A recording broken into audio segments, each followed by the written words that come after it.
we just had one Niskin that was EDA, and then the multi-puffer, and then the rest have just been rocks. And Oh, they picked up some rocks before? yeah, yeah. But Omega has smaller rocks in it, so this should fit.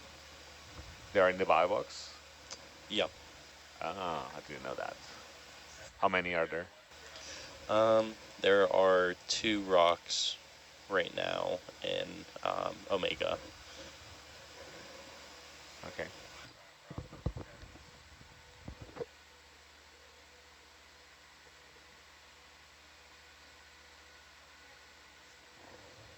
No, we'll do that next, yeah. They were just practicing with the arm to do something, to see what they could do, and they got a rock. So while we're stalling a bit, do you know what that white bearded feature on that rock was? Was that the iron manganese oxide that you were talking about, or The white? yeah, the white? No, that's most likely sediment. Okay. So the top of this island is a good habitat for corals and other creatures that make skeletons of calcium carbonate. And so over time, millions and millions of years, they can create these really thick carbonate shelves of islands. So that's pretty typical of an island, tropical island. And so an island like Tutuila, where we're diving today, in top 1,000, maybe 1,500 meters, probably around 1,000 meters, or a couple hundred meters. I actually don't know exactly the thickness of the shelf in this particular spot, but it can be hundreds of meters thick. They erode over time, and then so that, well, as the island changes, also depth. As these islands or seamounts can change depth over millions of years. They can start shallower and then they get deeper as the lithosphere, the rocks get cooler and cooler. They become more and more dense and they're reducing volume. And so they go deeper. And eventually they make it into a trench as the tectonic plates move, and then they go back into the interior of the Earth. And so this island has been changing in its topography, or relative to the sea level, rather the elevation relative to the sea level. But sea level also has changed. In different scales, different processes. Sea level can vary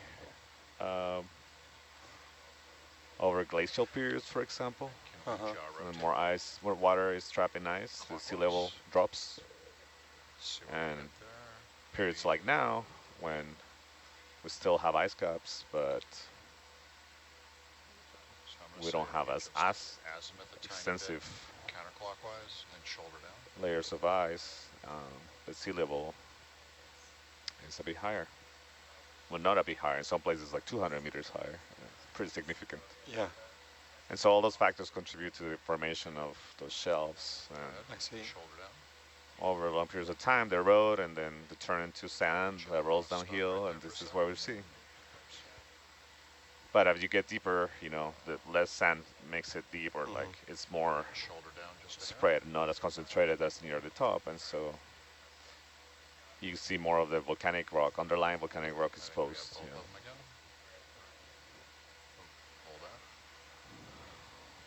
So this island is, we continue the slope of the island. It's a mountain that goes down to all the way to 5,000 meters or more. On this slope we're on right now. Yeah.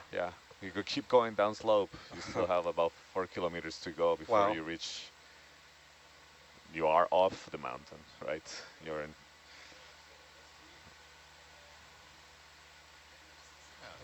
Michael's making that look easy. I don't think there's any reason to knock the weight down. Let's try and get the rock in there behind it. If we ever did need to get the bio box, do you think it'd be annoying? We could always put the porch out first. Okay. But what I'm thinking is we won't mess the rock up as much if we don't have to get the weight out from under it.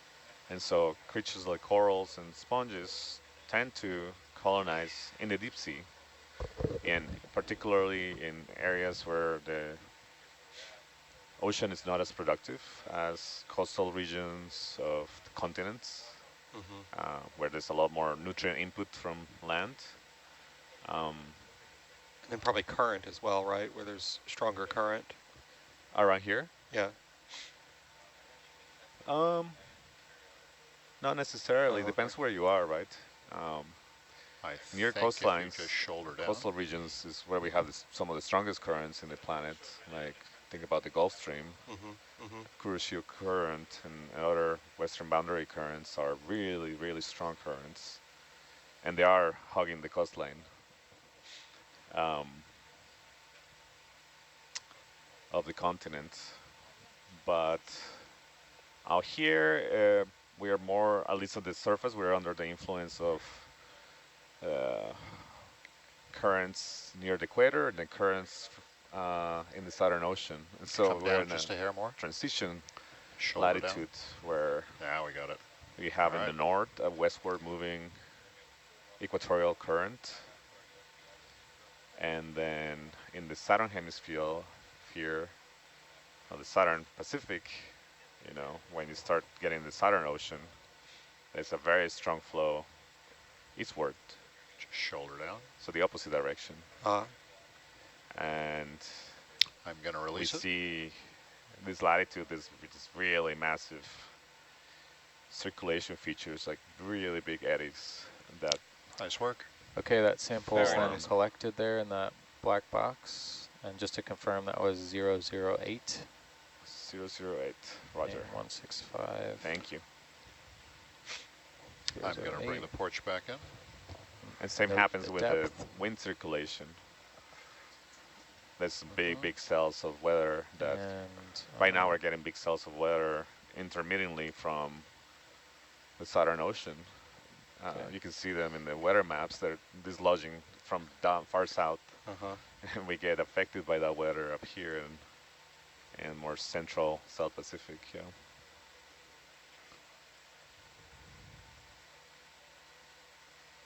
But at that, things are different, and so those are much more difficult to study. Right. Can't detect it or see them with satellites. We have to model them based on best knowledge that we have. And sometimes, a lot of times, that knowledge is incomplete.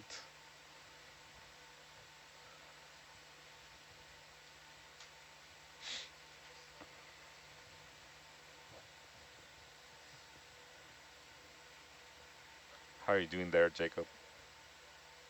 Pretty good. Just getting the time down for the sample.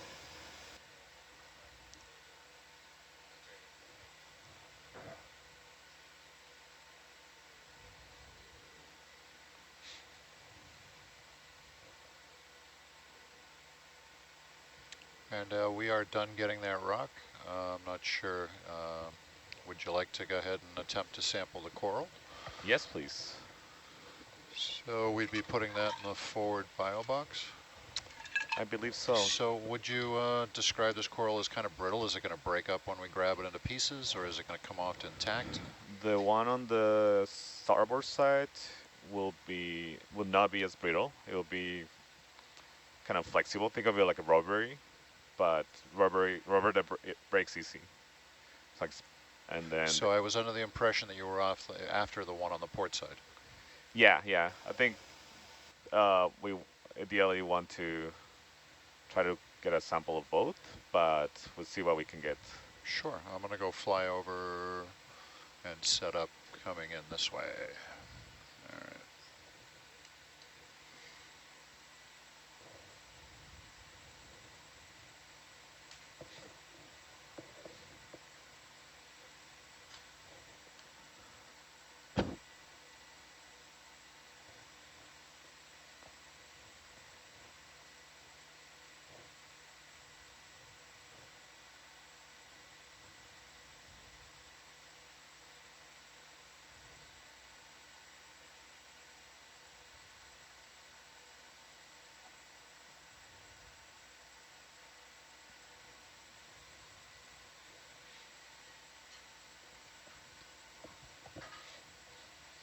Michael, when you have a moment, can you range in on the TriTech?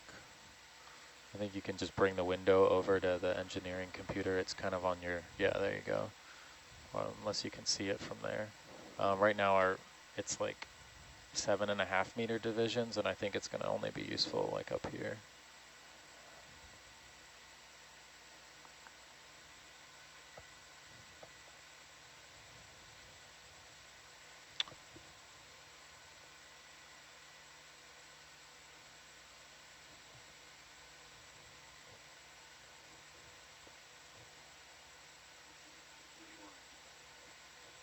Is that the full?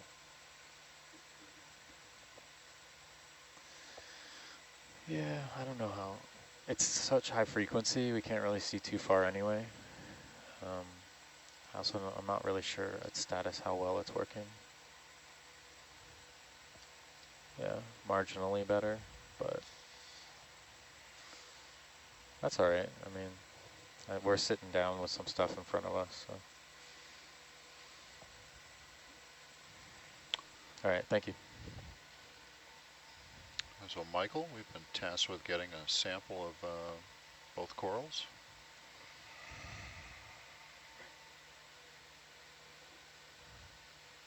Start with one. So it sounds like the one on our port side would be a bit crumbly. So we'll try and do that a little bit discreet, try and get a top of the a piece of the top of it. The other one, yeah, I kind of set up to do that. I'm going to bring the camera over a little, tilting up.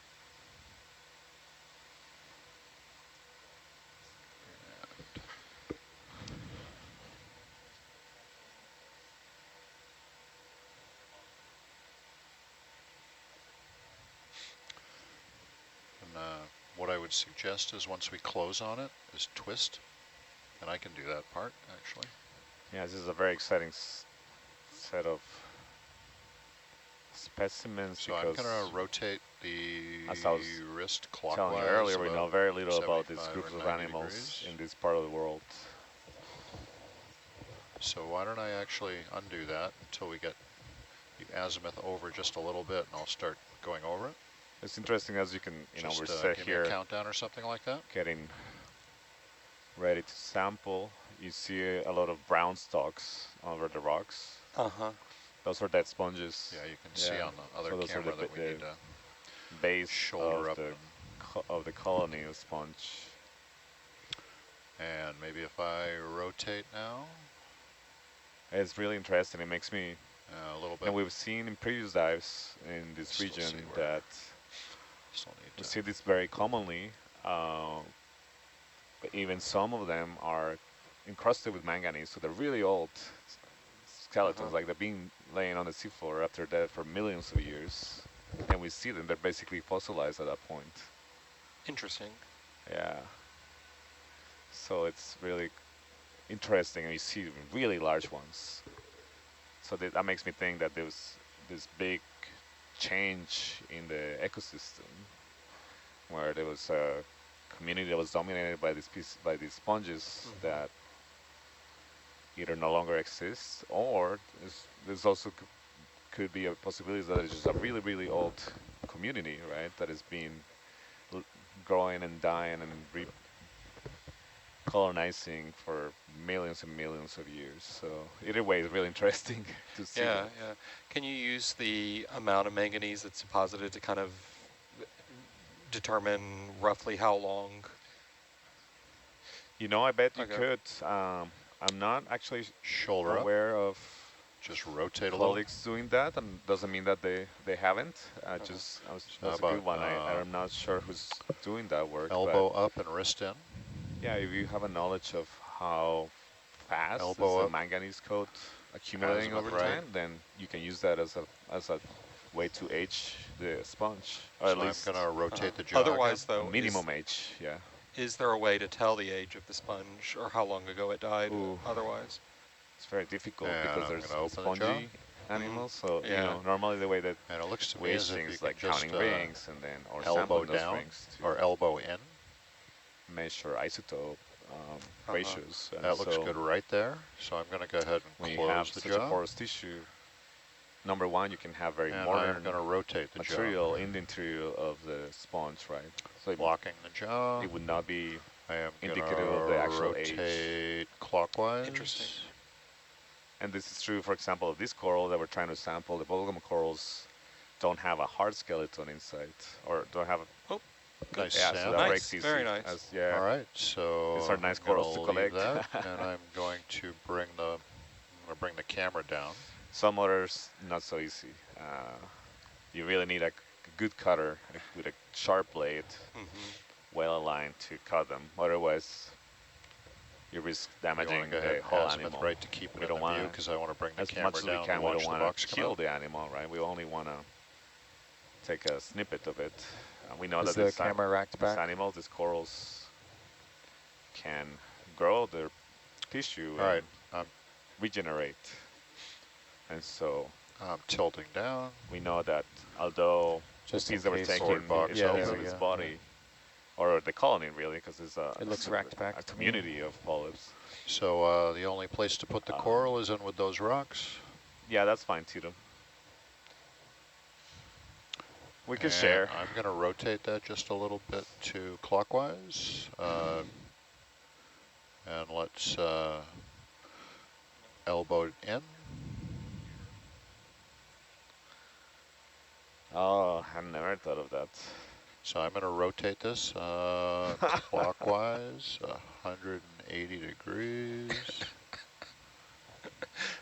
Interesting.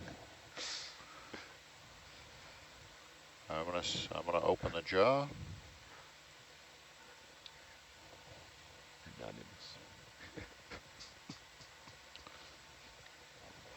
And if you go ahead and just maybe wiggle back and forth once or twice.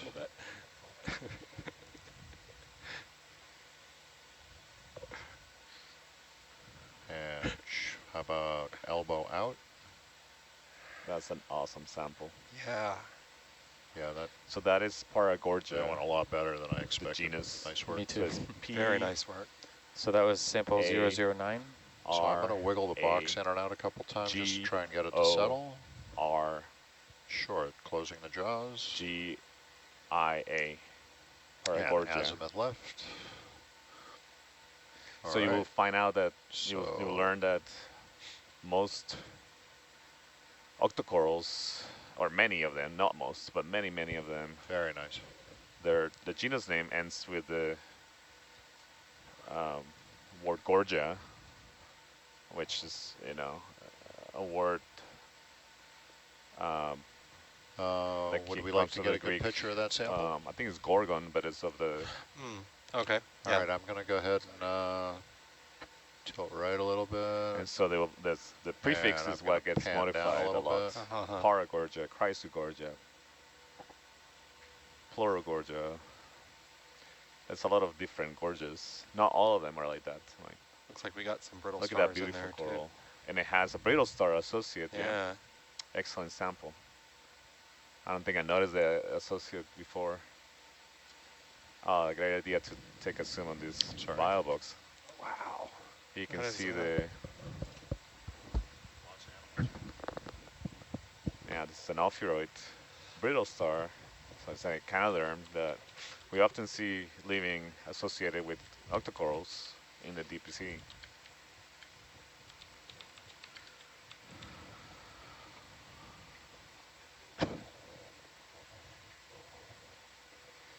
All right, I'm going to go ahead and close the sample box.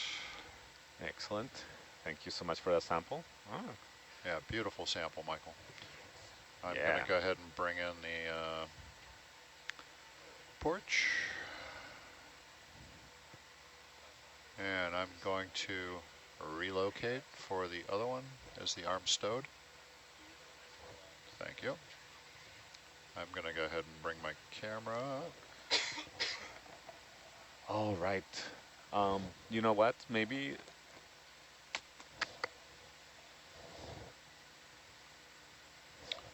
So what do you think? Should we do you collect think it? that's right? out of reach? Maybe let's.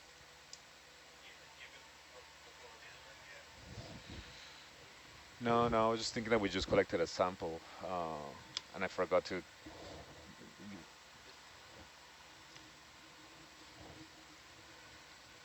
What I was thinking of was just coming right Okay. and then coming in like that. The grab one. Yeah, that's true. Yeah, I think Go this is. anywhere we want. Yeah, yeah. The chances Yeah. of this one breaking is much less, so it may come off complete.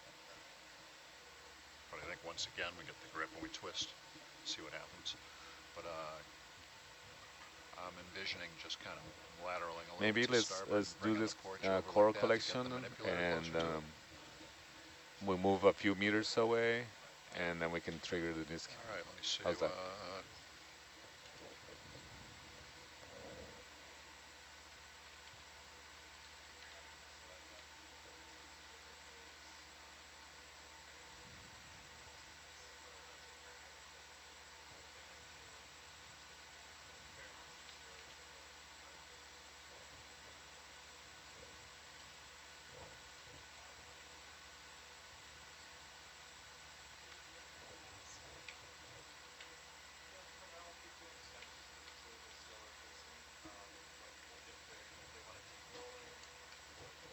See what we can do with that. Gonna bring the camera around and square it up. Panning left.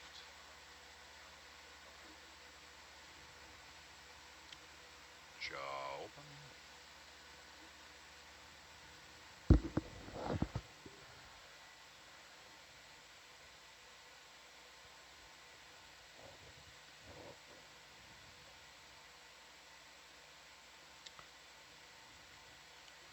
Azimuth left just a wee bit. Oh, and go ahead and go out.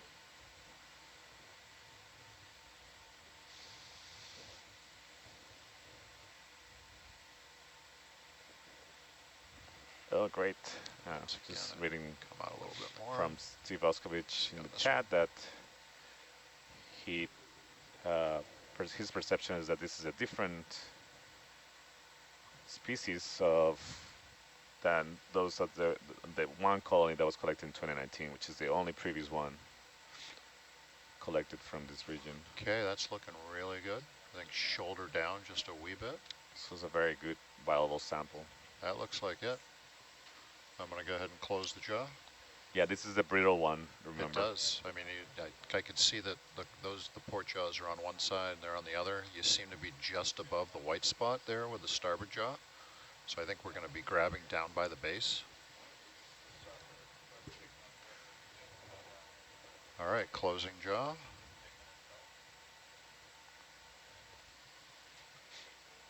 So very brittle. Closing the jaw.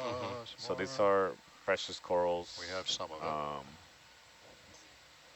So very well known for being used to fabricate jewelry decades ago. So that practice has been just try to go slow. I'm going to go ahead and bring the basket. I think banned we can do that right in many places for several decades now.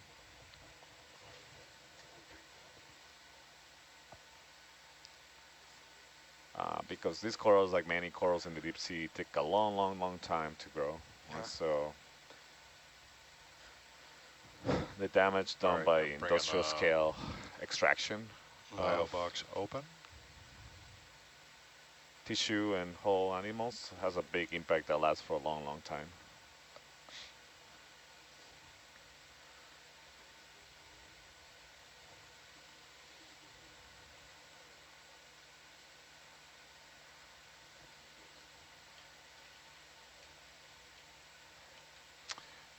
Jacob, do you have the chat open? Let me check. I was just gonna suggest there's people that make really good identifications there, like Asako, Matsumoto in Japan, and Steve Oskovich. I mean, I think if you right now working on the Smithsonian, that will be really helpful for the logs. Yeah, to capture those in C-log. I know you have to switch back and forth. Your primary thing is entering C-log, but if you're wondering what something is, they might have a pretty good suggestion. What do we have? See, crawling up checking out where we... Oh yeah, it's a squat And lobster we're running touching out of the again. corner on the left side of that peel of lava. Beautiful. I think that'll be clear. Go ahead and start azimuthing.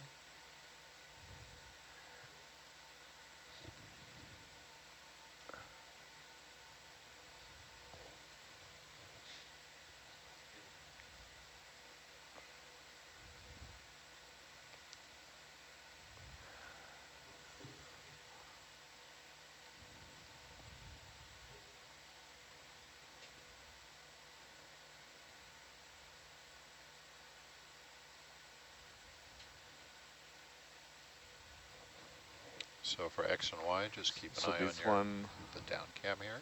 Just need to come a bit more. we And a can little call bit it, more, I'll guess a little bit hemicorallium. more. And I'm going to say So I'll type it in the chat. How about elbow that? and wrist down. Thank you. Let's use as a tool for this, right? Hemicorallium.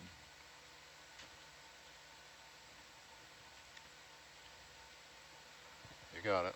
Just, whoops. A little bit up.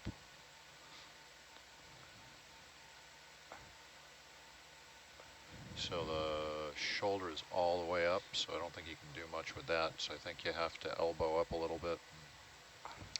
That should do it. Do you guys want these in the same box, or you want it in the other box? It can go in either one. They're easy to distinguish because they look, I think I'm although gonna they're both open the jar pink, right there. Okay. It's going to fall they right up. they can be tell apart easy on That the one we on had the more ship. of the base in it too. Yeah, and then as I said, one is very brittle, the other one is bendy, and so, and the polyp, the architecture of the colony looks different. There we go. You see the bubblegum has these round tips like bulbs. The precious coral in the corallium is And you want to push on the has sample. more like sharp ends, more pointy ends. So that's in the box, bio box, starboard bio box. Looks like we have Oh, it has. has a brittle star on it as well. I see the names. It does, yeah, it has Yeah. brittle star. That's awesome. So both have associated animals associated with them. The brittle star, actually, thanks to the brittle star, probably held that piece together. Hold it together. Yeah. So, Great job, guys. That's 3 for 3. yeah, awesome sampling station here. And the last thing we want to do before we do continue making moves is Niskin bottle. But it would be great if we could move a few meters just away from this spot to collect that.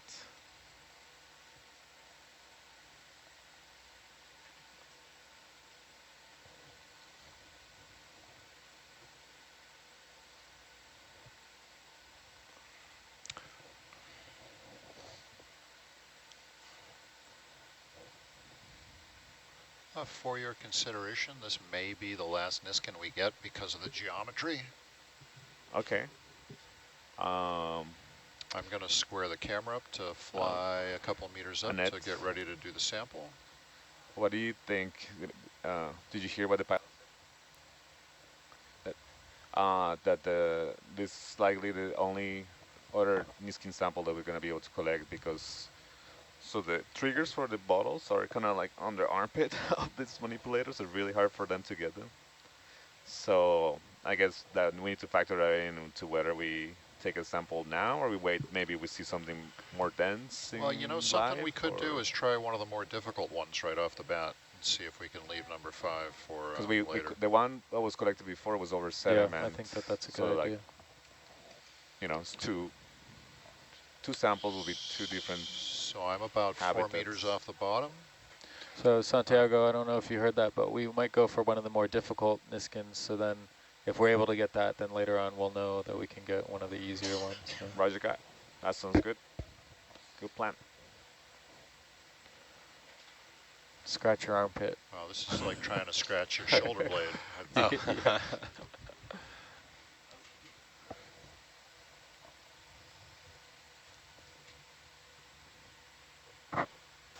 I'm sure they already know this, but Niskin 6 is already has a sample in it. Let's Roger shoot that. for 1 and settle for 5 if we can't get to it.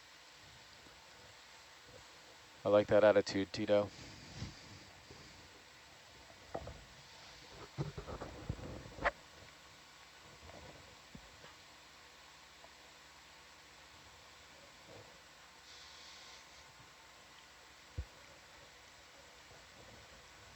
So we no longer have porch light.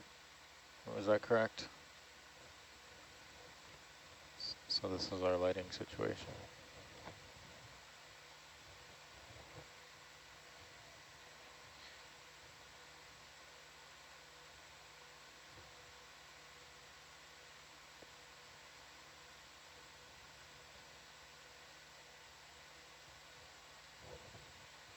We'll see, I think, once we get that manipulator over there.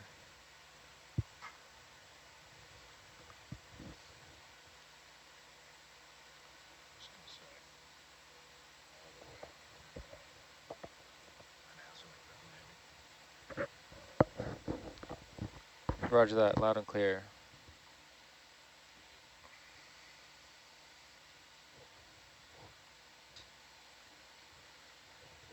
$2 Roger. Yeah, I saw when it came back in, it looked good. And it just kind of corrected itself slowly. But yeah, sounds good. We'll keep an eye on that in 2 hours. Thanks.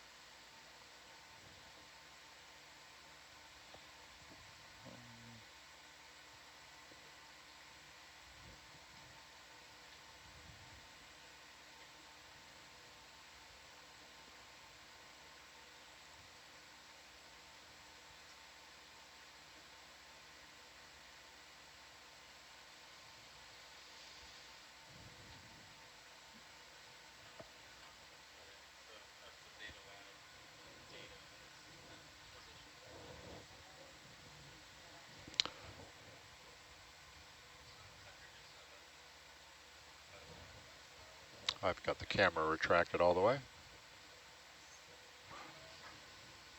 Yeah. What would you...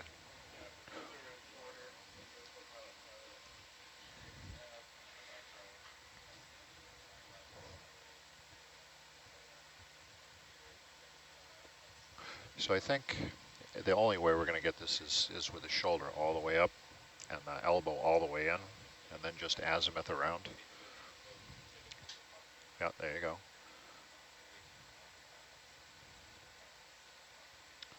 So elbow mostly in. Is the wrist all the way? Right. So kind of hard to get a...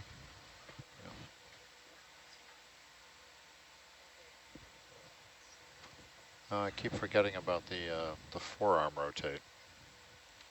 Can I try a little bit of that?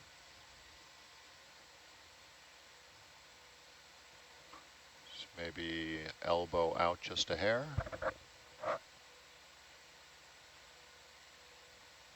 I'm going to open the jaws.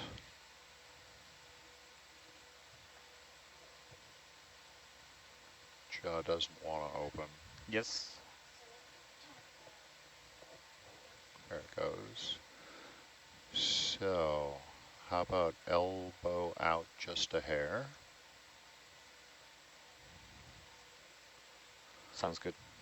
And I'm going to do some more forearm roll right there. I'm going to forearm roll out a bit. Would you come just a little bit more out with the wrist? Trying to collect the... And if I have to pull the two of them at the same time, sample. I don't think it'll hurt anything.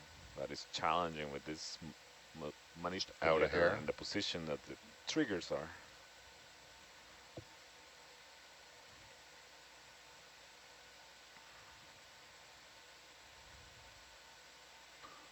Gonna try closing there.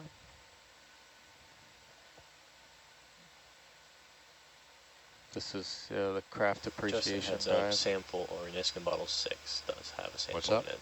Niskin bottle 6 does have a sample in it. Really worried about the stainless. Is that hydraulic line?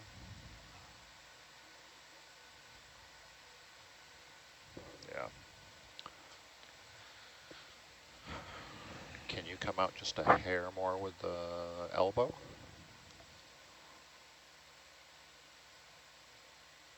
I'm going to open up.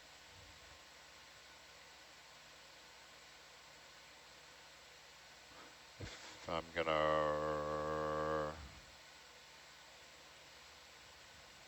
So I'm hard up against it. Just going to try closing and see if I get it.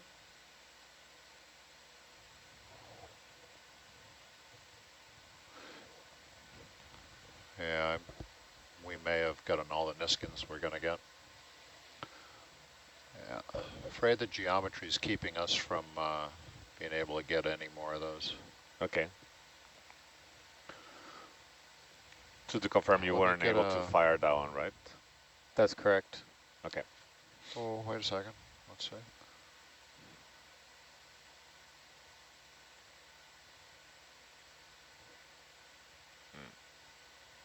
Oh, close. It's like one of those machines in like an Crane arcade game. you're trying to grab. This is like the black diamond version, though. You want to try one more time? Or Go ahead. running in a dream. And I'm going to close the jaw. Oh, look at that. All right, go ahead and start elbowing out. Oh, it tripped. You're good. Did he get it? Okay, yeah. So 5 All right, stow the tripped. arm. Then we can leave it to the next watch to Man. try for 4. Did you fire? Yeah. Oh, I just fired. Oh, Okay. sorry, I missed that. Pro team here. We got the... Nice job. And you need to be awesome with a rate manip.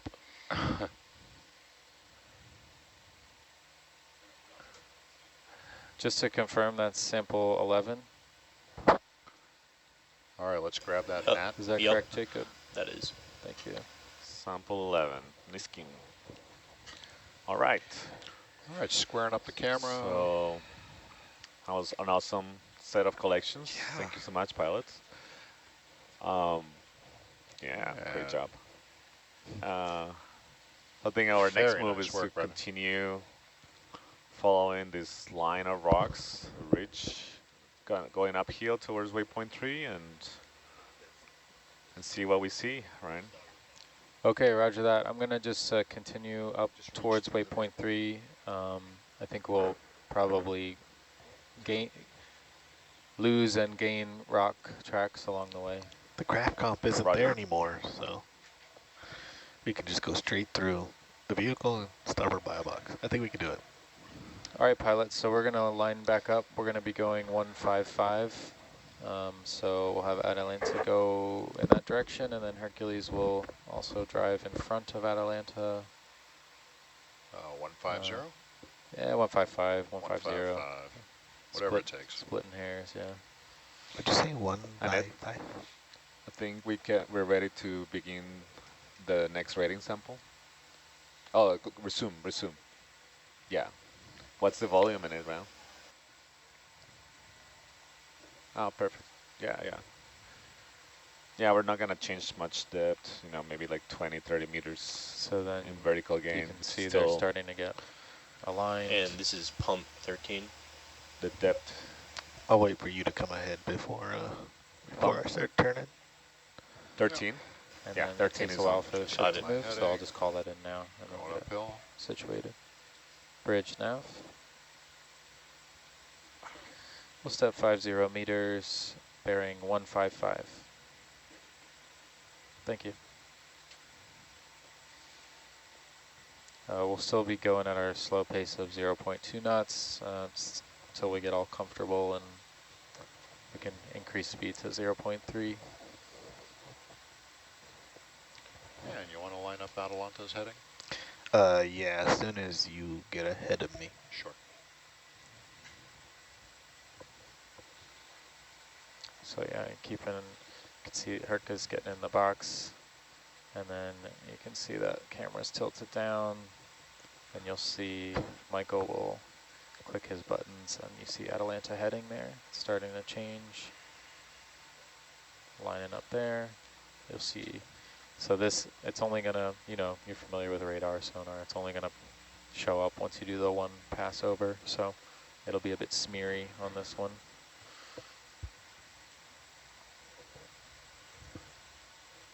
That move is called in, so we'll just we'll wait for Atalanta to move, and we'll It be looks like we on the got way. some pretty good context coming up, 25, 30 meters out. Yeah, Oh, that's Atalanta. Yep. that's Atalanta, yeah.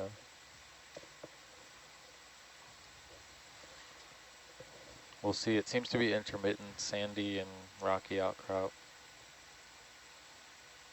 We are moving right along. Ba-da-ba-da-da-ba.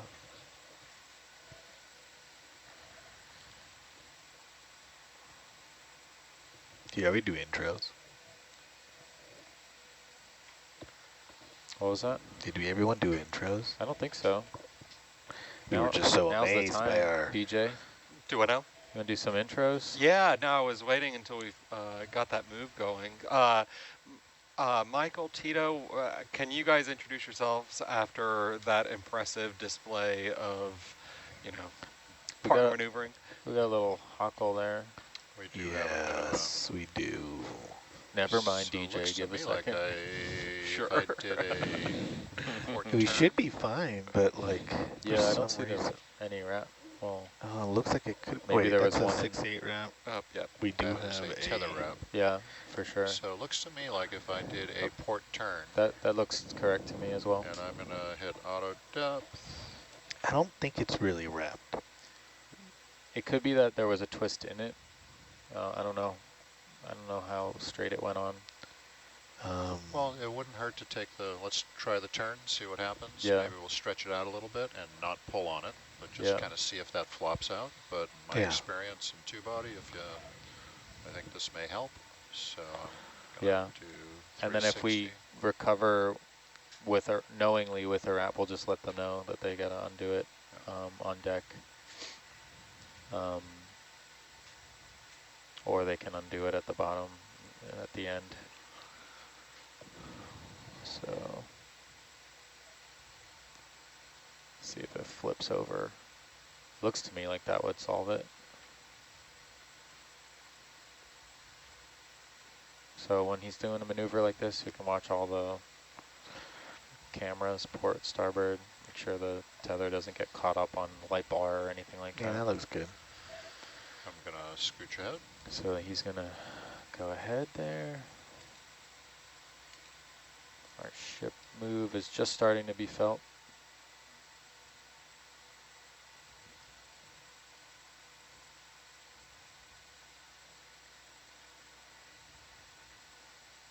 And I know you turned hydraulics down a bit for the manipulator. Oh, look at that. There we go. Yeah, looks a lot better. I did. I put it back. Is it cranked up? Yeah, it's back where it's at. Look at that. All right. Yeah, that looks a little friendlier. Yeah. So 155, moving ahead. 155, Roger. All right, Michael, why don't you go ahead and introduce yourself with the star of the show with that Yeah. manipulator. MVP here. It was a team effort, really. No, that was You all know, physics. It's all just physics. Yeah. And geometry. And he's so humble. Good morning, everyone. My name is Michael. I am a physics grad student. This is my 5th time out on the Nautilus. That's it. That's all I got right now. I am doing the Atlanta and co-piloting for Tito over here. Okay, now that's it. All right, good morning, everyone. I'm Tito Calacious, an old ROV pilot. I am typically the chief pilot and expedition leader with the ROV Jason at the Woods Hole Oceanographic Institution, where I've been working for 39 years. Out here for my 2nd time as a Herc pilot on Nautilus. Very impressed with Michael's skills on the manipulator. That was our first try with that. Typically we're used to using the manipulators with masters, but that was all button pushing and went way better than I expected. Nice work. Yeah, I just don't know why it doesn't work like that in the arcade. Yeah. Yeah. That was also way better than I expected. So yeah, Yeah. great job. Glad we kudos. tried it. Thanks for the encouragement to do that, Santiago. Yeah, that worked great. That was Yeah, very that's good. something you need. You just need a little encouragement. Yeah. You just need the back A little bit row of the to go back row like, saying, believe in yourselves. what if you try anyway? It's just physics. Yeah. I think the bar is set high now. Yeah, that's great. I see some more rocks coming up. See a lot more targets in the sonar. So All right, you're pretty good ahead. we'll likely see some other corals and sponges and other creatures that live in those communities.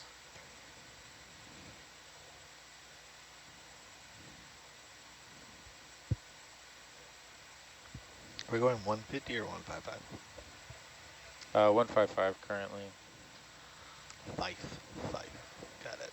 Looks like, yeah, Atalanta's trending that way now, although it was a bit more south when we first started.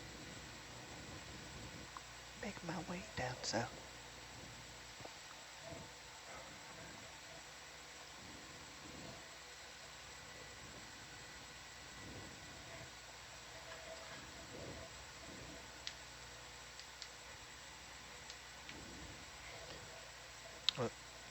So for the last 8 or 9 years, we've been using Jason, not exclusively, but I'd say 80 or 90% of the time in single body. And oh my goodness, I miss this view.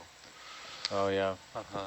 You're welcome. How is it with control, like being jerked around, or is the It's catenary? hardly noticeable. We Oh, put okay. 35 football floats starting about 20 meters above Jason, and we always worried that the drag of the cable would be a big influence, but Yeah. not nearly as much as you'd think. We, we have kind of a, it's not so much as a watch circle as a donut, Yeah. because the, Atalanta hangs right below the ship. Right. So does the cable in single body, but you want to work away from it so that you have a small catenary. So we have like an exclusion zone in the center where the cable actually Yes, rolls. otherwise we put you- a USBL beacon on there, and we Yeah. create a dynamic donut and have an exclusion zone. Yeah. But much better than I expected. Is your tether out of the aft or the top?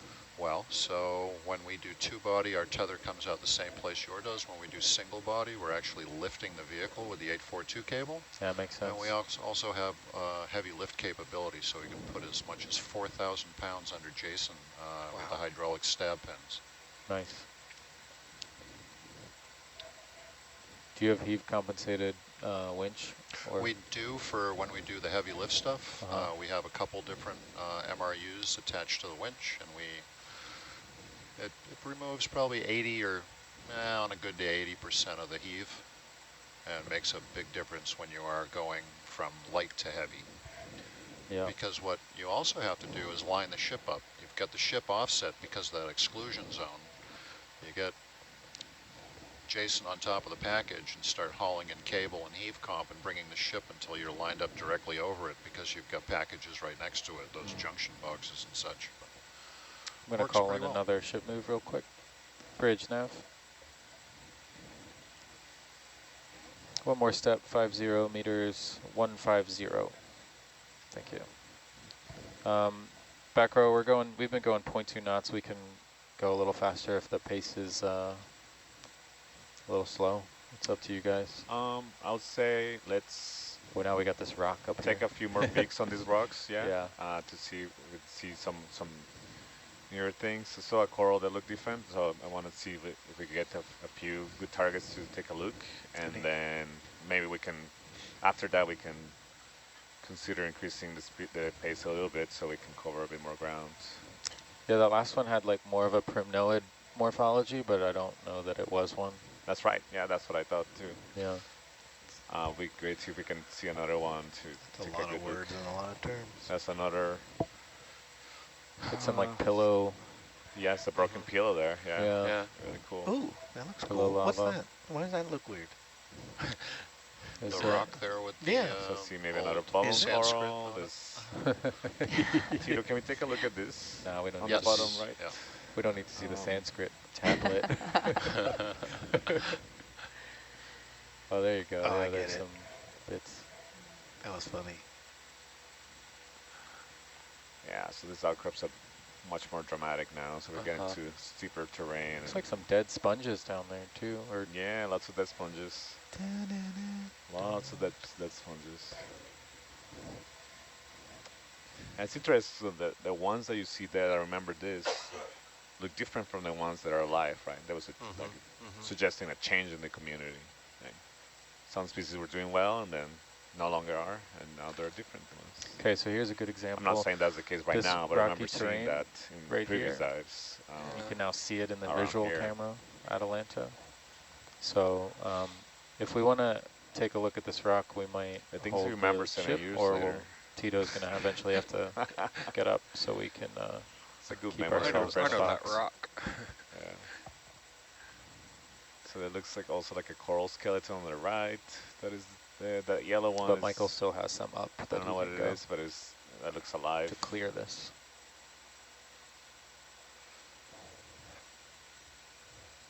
Wow. So this is a moment that you're kind of like Those all eyes on sharp this, even angles though on they're those talking rocks. about the thing in there, you're watching that and that, making sure. And this, you're like, okay.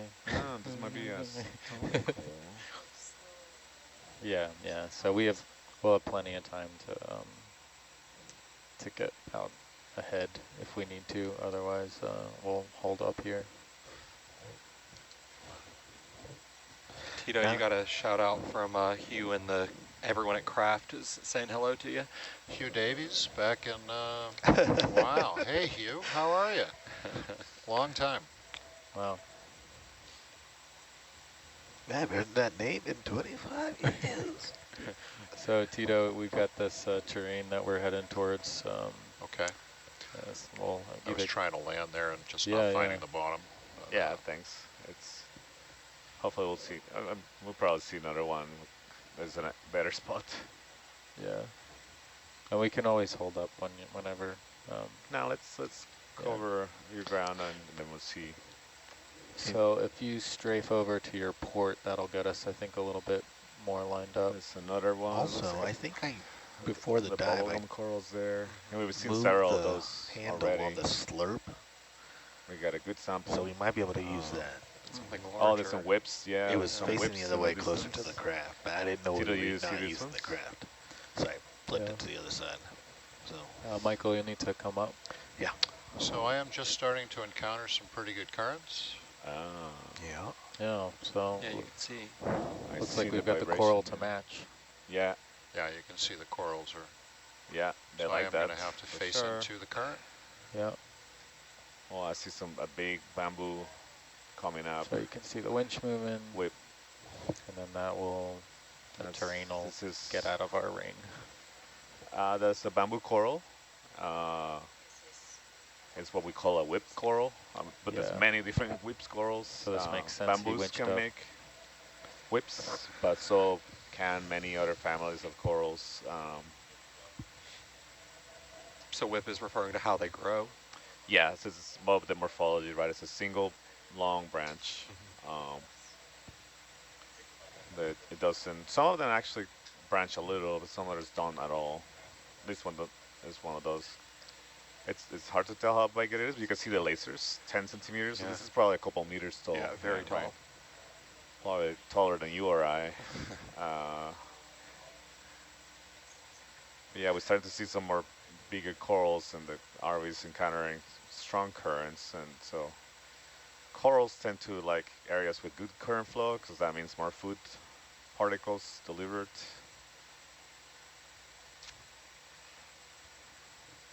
So we're definitely entering a good spot for habitat and conditions.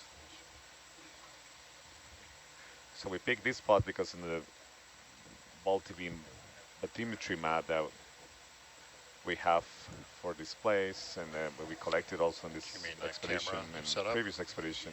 This salvo.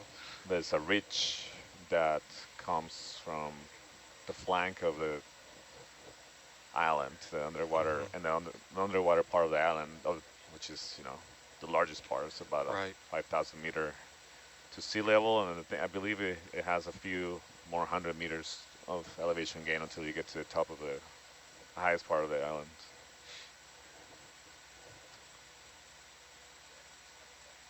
But these volcanic ridges are pretty typical.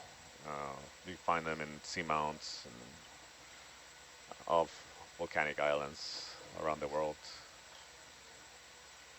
I know corals like them, so I like to dive on them. Yeah, and Mm-hmm. so do many other people. Have Yeah. noticed this. Yeah.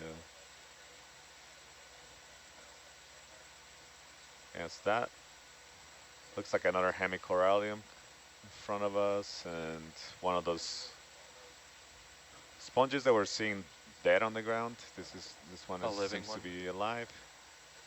Sometimes looks can be deceiving.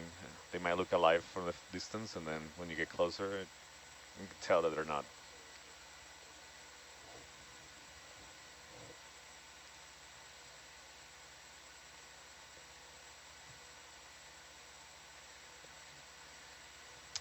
Tito, is there any chance we can look at this?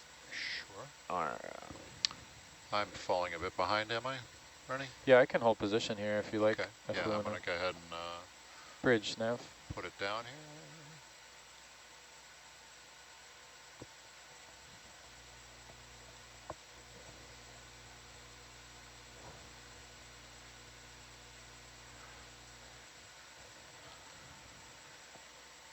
Bridge nav.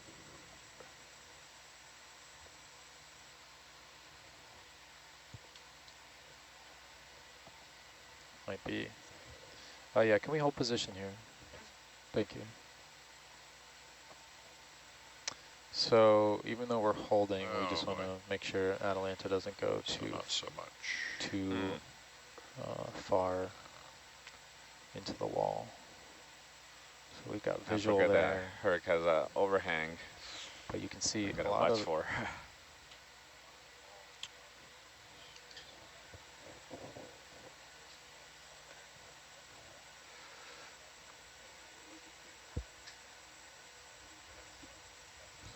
Having trouble finding that coral again. Yeah, me too. And all I did was go down, so maybe I need to come up a little bit more. Is that it off to the right? No, that was a pink one. The other one we're looking for is more camouflaged.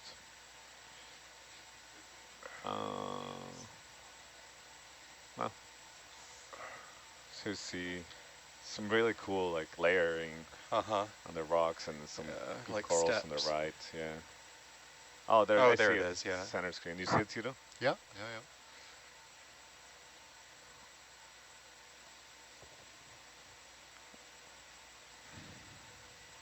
So I think we're okay. I don't need to back up the ship, but we'll just keep an eye on. Okay. There. And I'm gonna. So you can see those skids on Atalanta.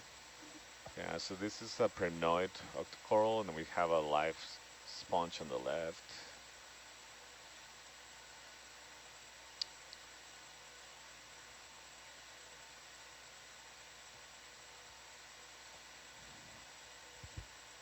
Not a lot of perches, are there?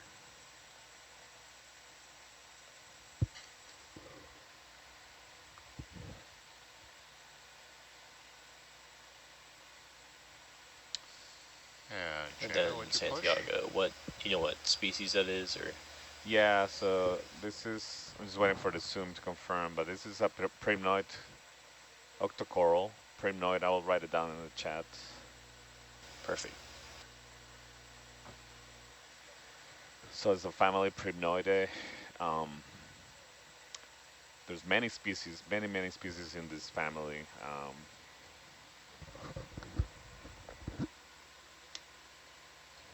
And one of the characteristics they have is that you see the polyps. You see really nicely the polyps there. They have this armor, scales. We call them sclerites. That when you look at the microscope, they really look like pieces of armor, like medieval armor. So What's the common name for this? I'm sorry. What's the common name for this coral? Common name. So people call them golden corals because when you remove the polyps, they have an underlying pertinacious skeleton that looks golden, like gold sometimes.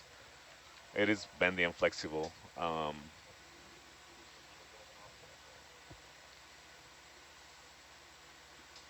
But so I'm trying to guess the size. So the problem with these ones, if we want to collect, is that for this you need a coral cutter, unless you take the whole colony. But whole colonies can be sometimes really large and they don't fit in the bio box. Trying to get a sense of this one. This is like 20, 30 centimeters across, so it's probably in the upper limit of what we can put in the bio box. Pilot, co-pilot, do you think this would fit in bio box?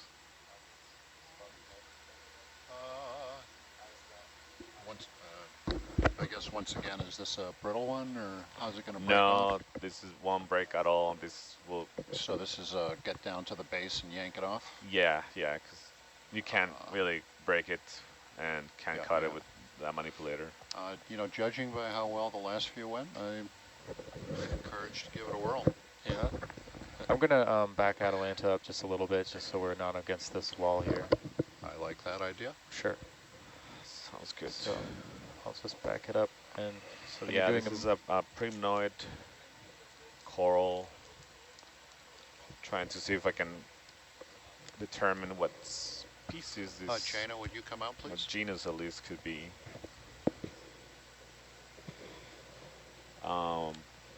But there are several requests from our colleagues on shore to collect these kinds of corals to identify them.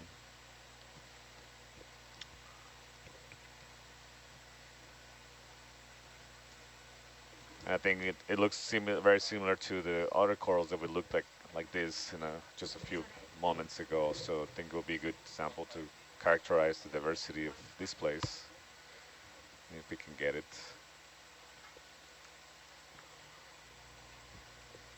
You want to try and reach that where it is, or that? And when I pan left, you can kind of see the delta. And you can kind of judge it from here. It looks pretty far out there, but I'm sorry. You want me to come up a little? Let's see what we do. I'm going to pan left just to give you a view.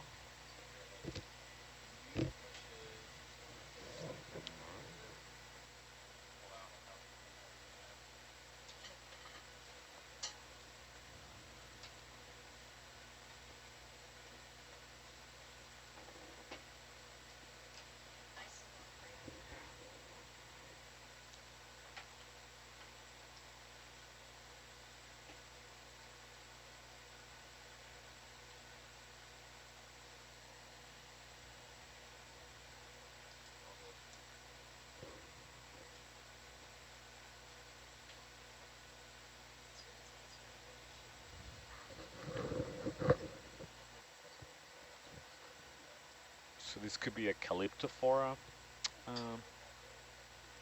maybe.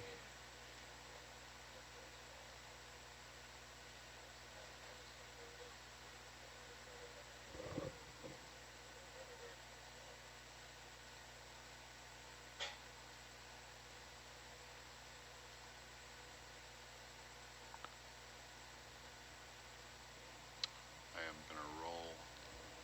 Should I pause sampling? Yes, please. Yeah, And good I'm call. gonna Okay, open. paused. Did you get that, Jacob? I think if you And just it's still azimuth a little pump bit more. 13, right, Annette? Correct, yeah. So we're at nearly Shoulder and elbow out a little. 99,000 mLs. Awesome.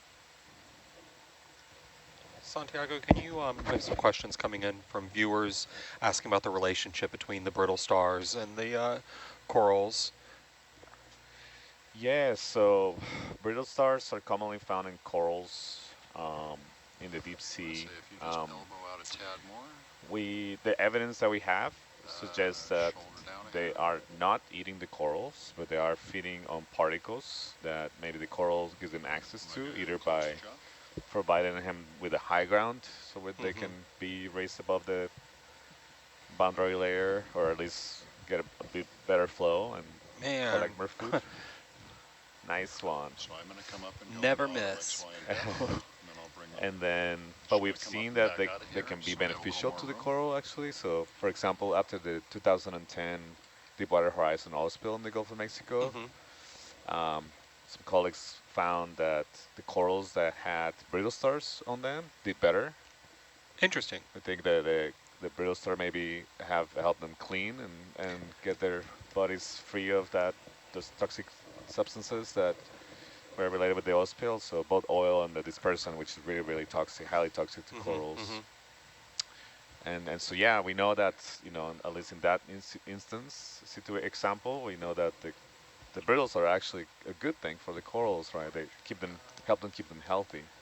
That doesn't mean that every single of those associations among many different species are of that nature, but at least in that situation it was. yeah, right. And then it's, you know, I don't think I've ever seen a brittle star or a coral with a brittle star that looks ill or like hurt by the brittle star, right? Unlike sea stars are predators of corals, many of them.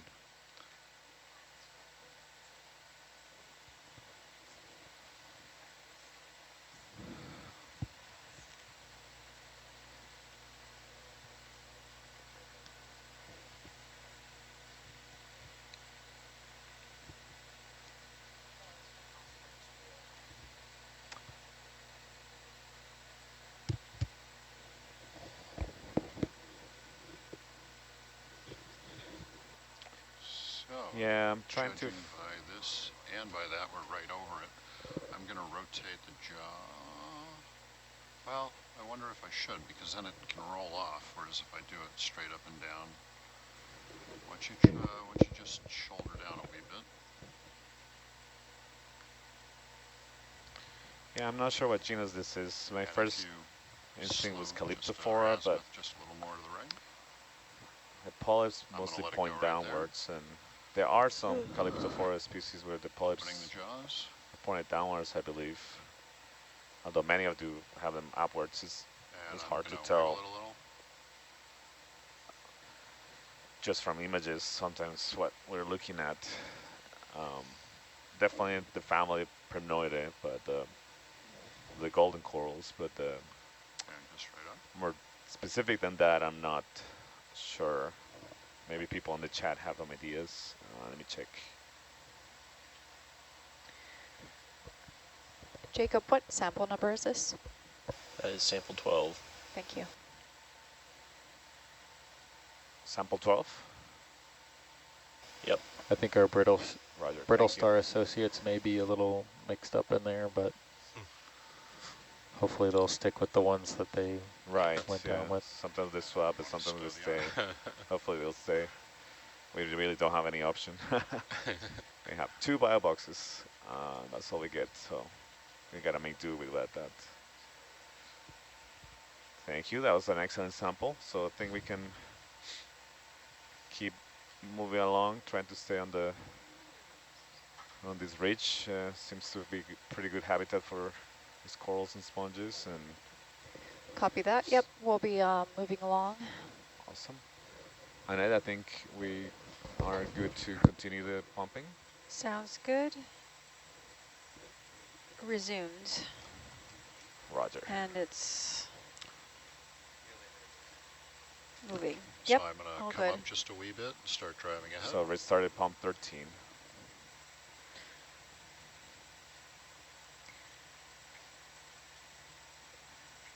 Yep, we're going to be moving in the direction of 140. Pump 13 is started? Yes. Got it. Roger that.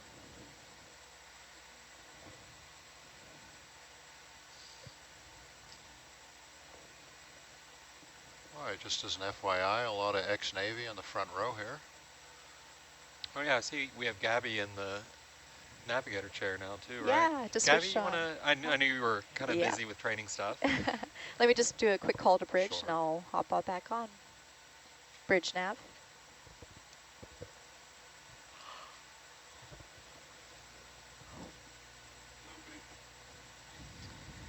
Hey, can we step 50 meters, bearing 140? Thank you. All right, yeah, good morning. I'm Gabby Espino, just moved into the nav seat. I'm nav in training.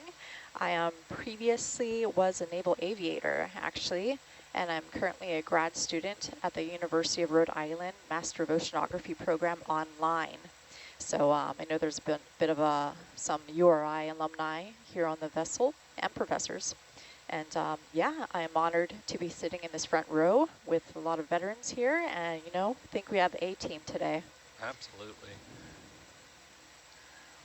Yeah, it's been a busy beginning to this watch with so much going on. We haven't had a chance to really do our proper introduction, so thanks, Gabby. I'm glad to have you here on this watch. Thank you. Jaina, do you have a sec too? Yeah, absolutely. Hello, my name is Jaina Galvez. I'm sitting in the video engineering seat. This is my second time on the Nautilus, so I'm very honored to be back. Last time I was an intern, and this time I'm a contractor. So yeah, very honored to be here.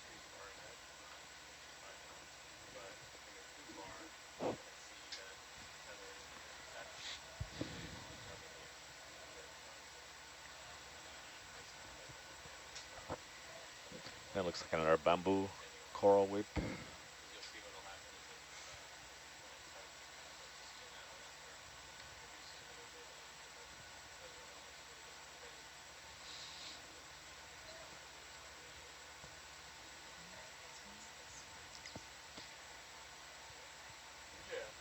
Santiago, for reference, I'm aiming to collect about 15 more liters with the sampler with this pump before we switch to the next one, if that's what we choose to do. Roger. Sounds good.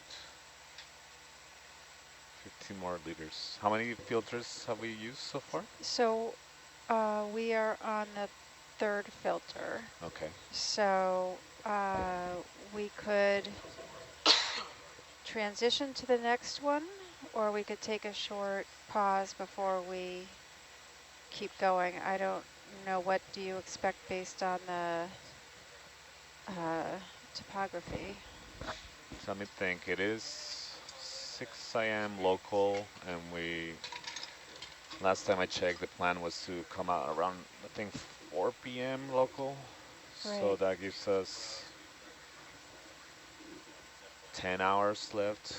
How long has it been taken to collect 120 liters? So this one we started at the beginning of our watch with the pauses, Okay. and as well the previous ones had pauses too, so it'll Yeah. take a little bit to So figure it out exactly, but I'd say we're going around 2 liters a minute. So right. But it's overall operationally, it's been like every 2 hours a filter. yeah, it's taking a little longer than I expected, I think, because of the collections and the pausing for the collections. So I would be inclined to start with the next one. Yeah, I agree with you. So, okay. Yeah, this is kind of a typical pace of operations with an ROV, where things are, they have to be a bit paused as we coordinate the moves of the ship and the Atalanta Right. and the ROV, and and the ROV, there's multiple systems that each one needs patience. So for the listeners, I can explain we have a certain number of pumps to collect our samples, and we want to time when we take them. We want to take them strategically throughout the course of the deployment, but we don't want to end up with missed opportunities at the end of the deployment either. So that's what we're talking about, how to strategize. Yeah. And you're referencing eDNA samples. That's right. Yeah. Yes. Can you, just for the sake of some of our younger viewers, explain what this eDNA is that we're collecting? Yeah, absolutely. So the eDNA stands for environmental DNA. So it's genetic traces in the environment, in the water. That's right above the area of the bottom that we're looking at. And so the creatures like the corals and the sponges and the brittle stars, they are releasing, just as we all do, traces of their genetic material into the water. And Tito, so can we take a quick look at this? I think it might be what we just collected, but wanted to confirm. Copy, so you just want to hold here? No, I think this is what we just saw. I just Yep. wanna, if you can do a quick zoom. okay. Yeah. So these animals There's plenty look of leash, so you Okay. can just, I don't think we want to stop too long unless you feel like you need that. So by filtering the water, we can collect the cells. Oops. Oh, should I pause? I might think yeah. I paused pause right it. now. Afraid Okay. I may have ruined that video. Yeah, sometimes Picked we up, stir up just picked sediment up a with little the mud. thrusters. oh, no. Now time for the reveal. So we paused the sampling so that the sediment doesn't interfere with our signal of the eDNA. Got it.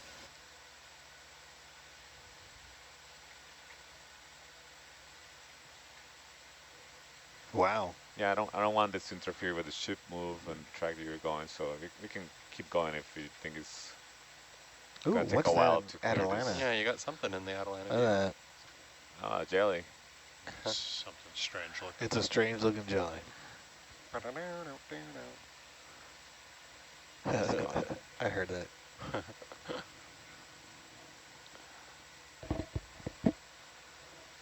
Yeah, sometimes it can be challenging to identify the corals when they have that disposition perpendicular to you, so you don't see the plane, you only see the...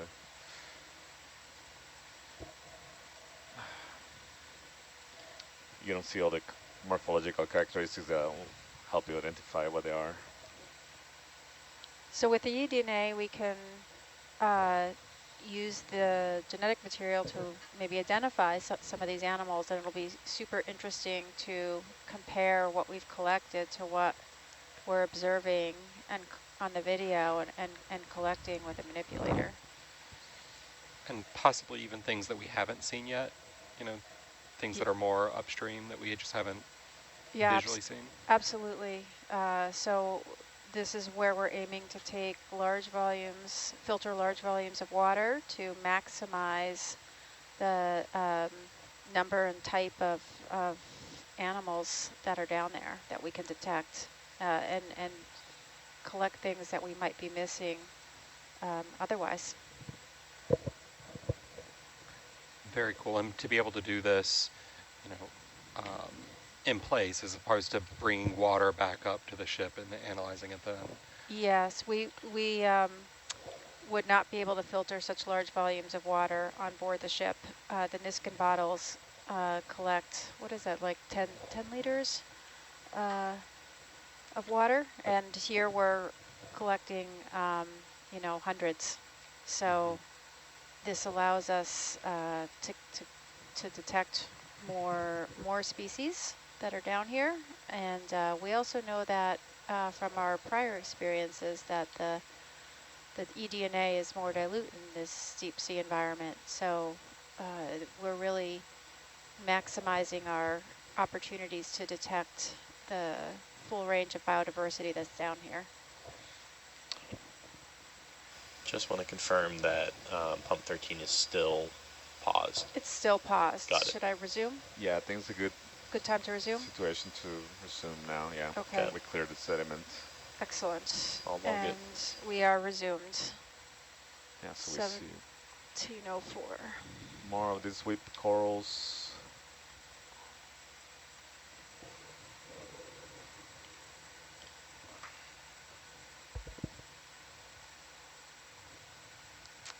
There's a dead sponge skeleton on the left.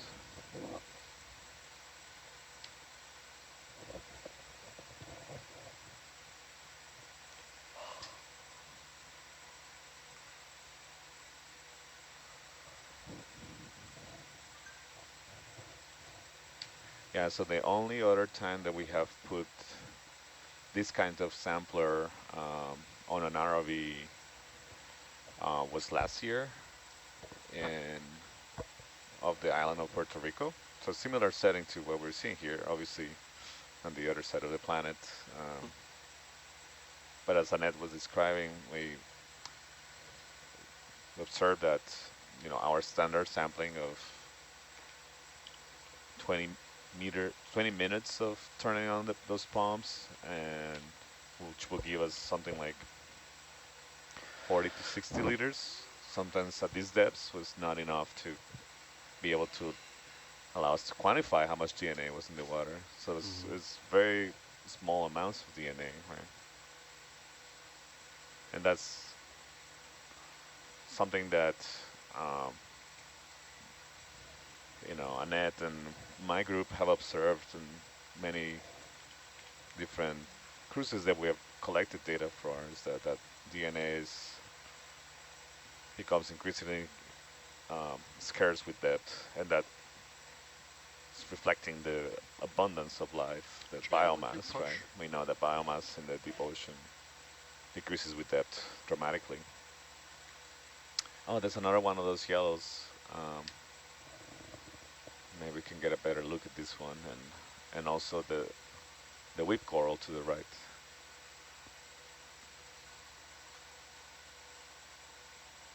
Can we turn the scanning lasers off temporarily, just to get a better view of the coral without them? Say it again. Would you guys be able just to turn the scaling lasers off temporarily for another photo? The laser's off. Yeah. Screen grab. Zoom out maybe a bit more too. Thank you. Yeah, I think this is a hard coral, so it is scleractinian coral, closely related to those that make reefs shallower. It's hard to see the polyps from this angle. You can see that most of the colony is already dead. This is a little branch remaining.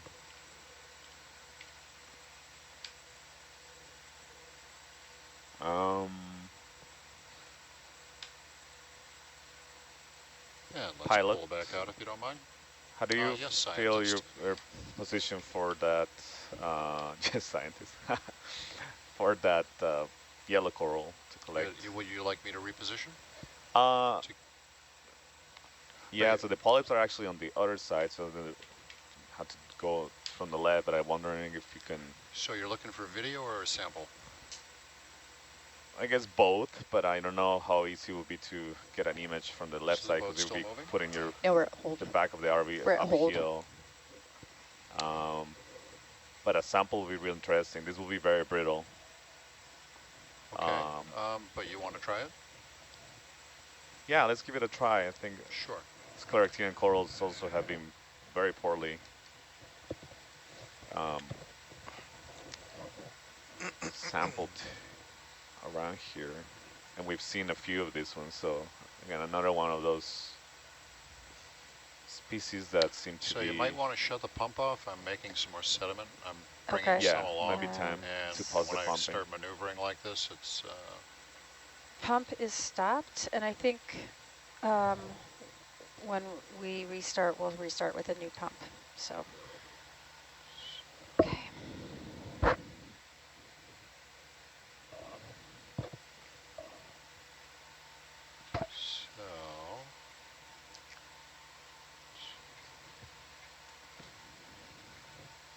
Yeah, so around this depth and based on the color and disposition of the polyps, my best guess So I is that think I this might may try to be get a little more that way. a species in the genus Just so we're enallopsammia, grabbing it from the side versus... which is, so I'm gonna, they tend to make kind of fan-shaped colonies.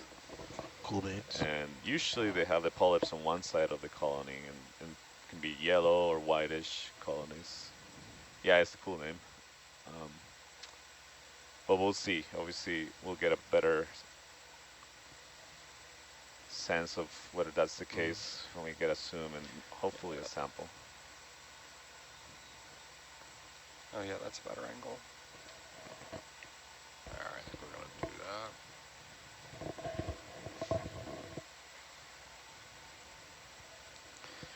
All right.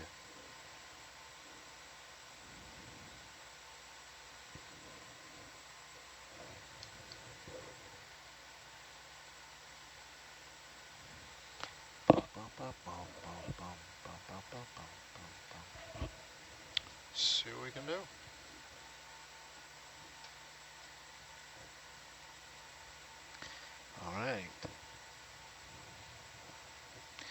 Left arm engaged.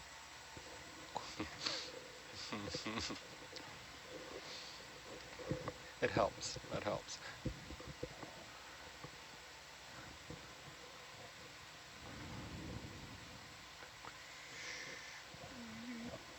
Sorry, I'm making sound effects in my head. They might come out sometimes. You do what you do. You.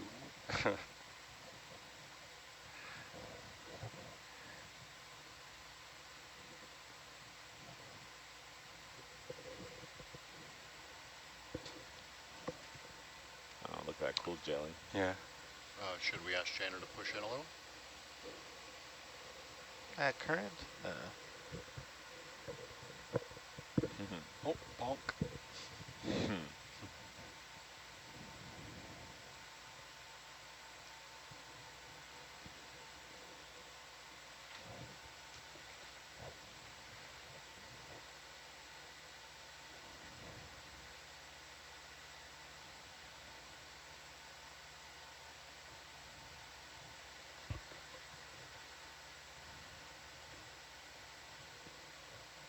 I'm going to open the jaw just because we're not that stable.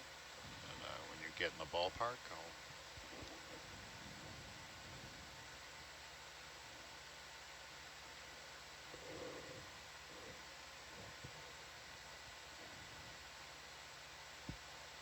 Gotcha.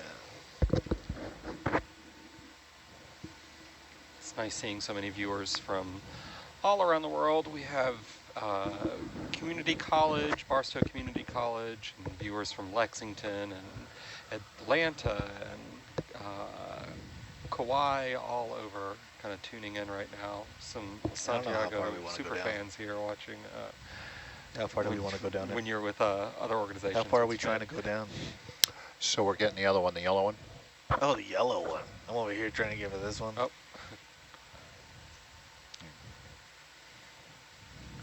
That's awesome. All right, that's a little bit different. Yeah. Okay, I think we're still in the ballpark. Jana, would you go halfway in? Please.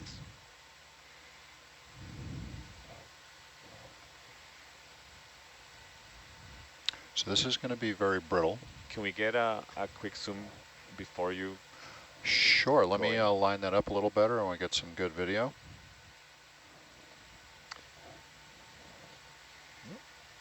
Jana, would you push all the way in before we sample it? It would be great to do the frame grab. Whoops. And would you just shoulder up for a second, please? Yeah. I just wanted to get in position. A little boom mic, you know, when it sometimes pops up in the front.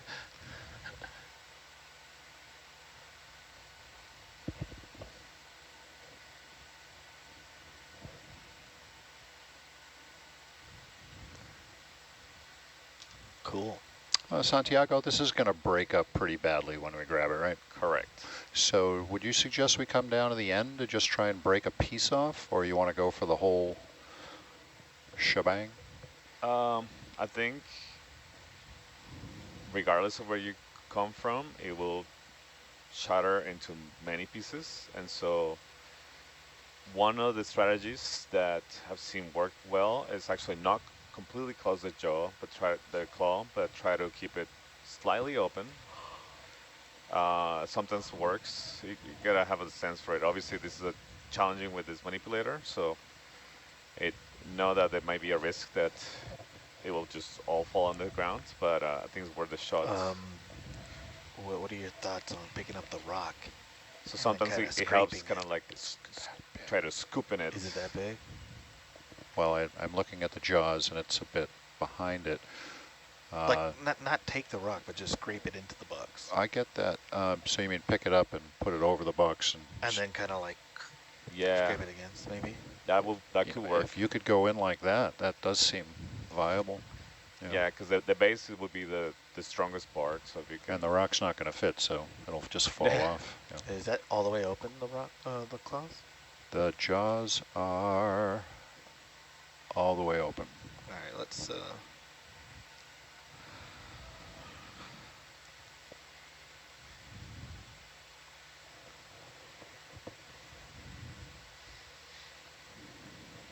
think the rock's too big then. Yeah, but if Yeah, you can, you could also try to grab it from the base. That could work, but it's, I don't know. It is a bit of a gamble. I'm going to. All right, let me see something. Let me see something. Let me see something. Let me see something. When you close the claw, is it like all on and or all open or all closed? Or No, it's not a. It doesn't close till it encounters resistance. It stops when you stop it. Or Okay. I can show you that. I'm going to go halfway. Okay, yeah, I see. Yeah, so you can If you can you just think of, rotate a little bit, come and shoulder down. I'm going to rotate the wrist. I would definitely advise not to close it completely. Sure.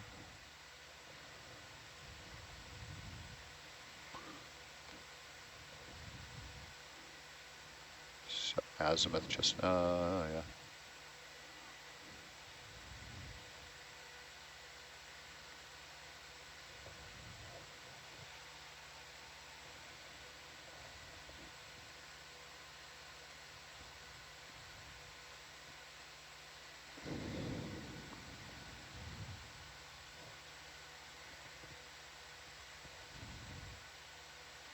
I think that's the sample right there. You want to just go for the coral and not the rock? Yeah, I Okay. think the rock's too big. I am going to rotate clockwise a bit to square up with it.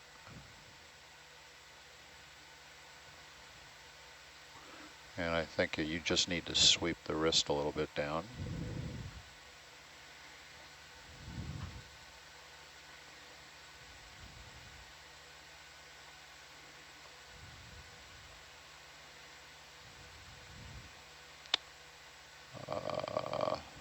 If you could elbow in just a hair. And I'm going to go ahead and close the jaw. Here we go. Oh, Oh, hold on thanks. a second. That looks good. And I'm pretty sure we have the room to open up the box here. Oh, yeah. You got it. Yeah. Whoopsie.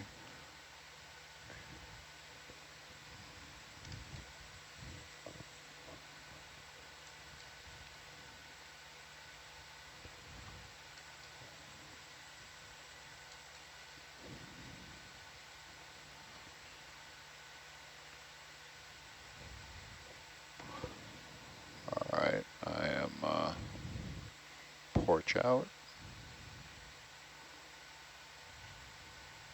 Porch is all the way out. Do you want to get a Samples. zoom on that or anything? Box is Or did you already open. get your zoom? I think we got a good zoom, yeah, with the nice polyps Oh, out. God, that's fast. Yeah, we can turn it down here. Yep. So it's like not as doesn't come out with some gusto. So we're gonna call that an enallopsammia. I'll write it down. Oh, I think as Sako put it in the chat.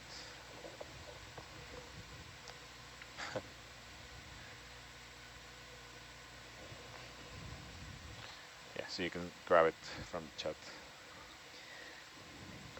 I've got to throw a little shout out to my landlady back in Woods Hole, Jolly DeGive. Glad to know you're watching. And I hope you're enjoying the month of September in Woods Hole. That's not typical.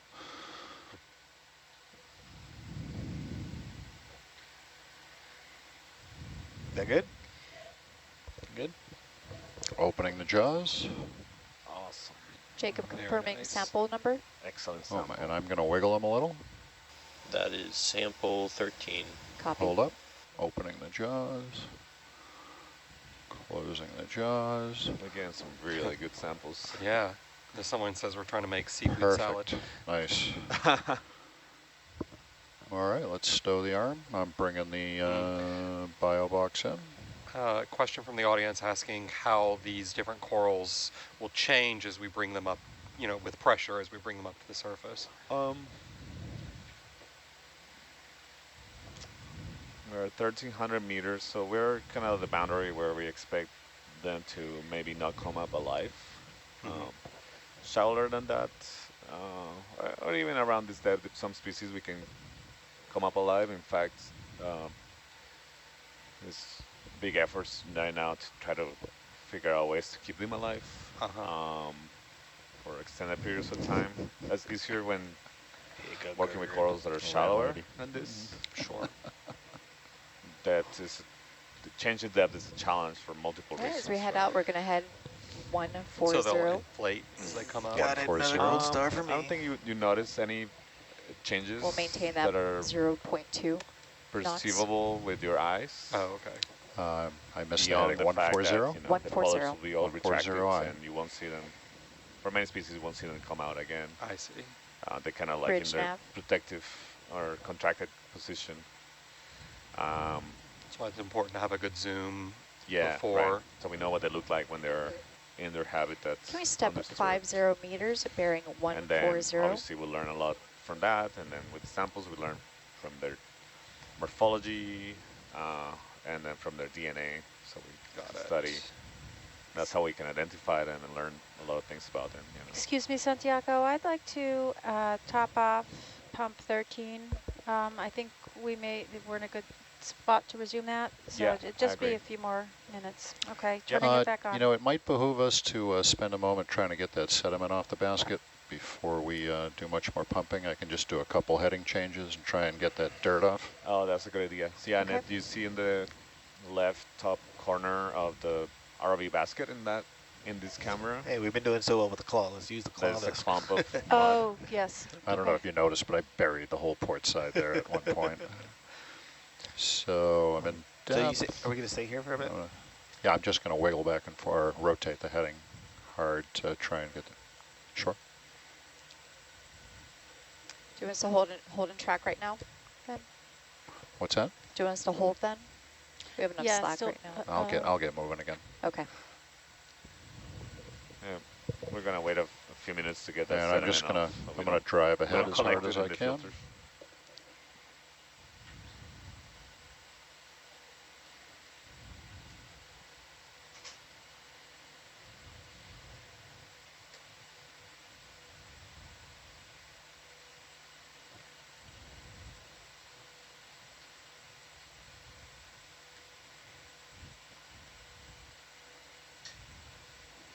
Yeah, it seems a little stickier than I had hoped.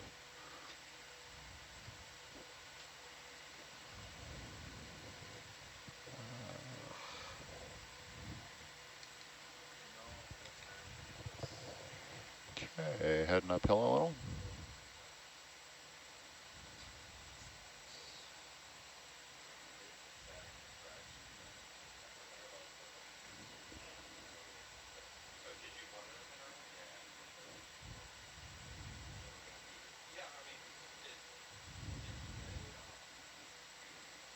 We've got a pretty good one here coming.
Yeah, it's getting very steep here. Yeah. Interestingly, we're seeing less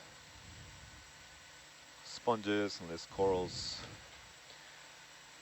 Santiago, do you think we're ready to To resume? pump. Yes. Yeah? You think so, Pitiro? Okay. Yes? Good? Yes. Sounds good. Okay. Resuming pump 13 now.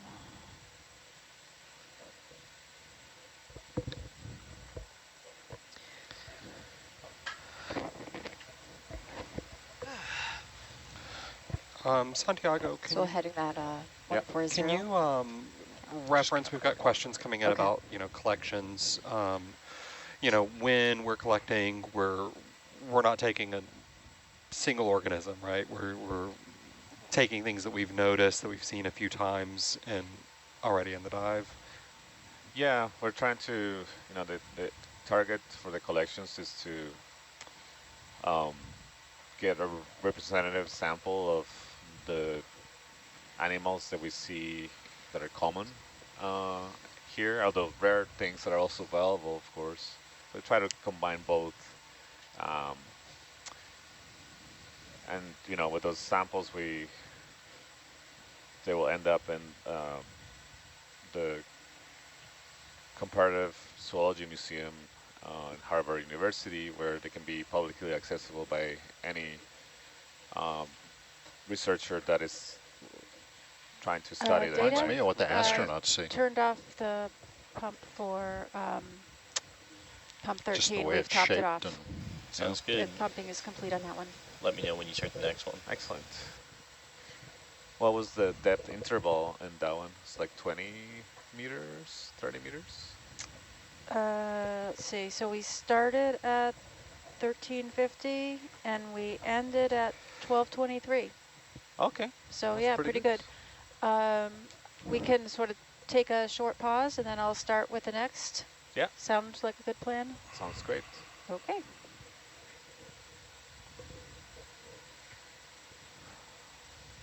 So yeah, as I was saying, the specimens will allow us to get accurate identifications of the species that are here, but will be useful for many other purposes beyond that, right? We can learn about the microbes that live in their tissues. We can learn about how they're related to other corals and understand more about the evolution of life in general, but also as it relates to the evolution of the oceans, like how the oceans have formed and changed over time, which is really interesting.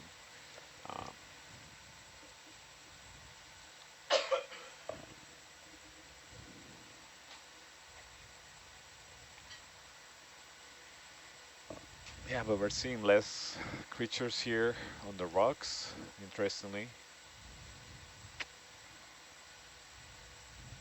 Oh, there's a sponge right there. Can we, I would like to get I think also a sponge or two from this place. Do you think this is a good spot? From Earth? For a sample pilot? Just, I'd say like 35.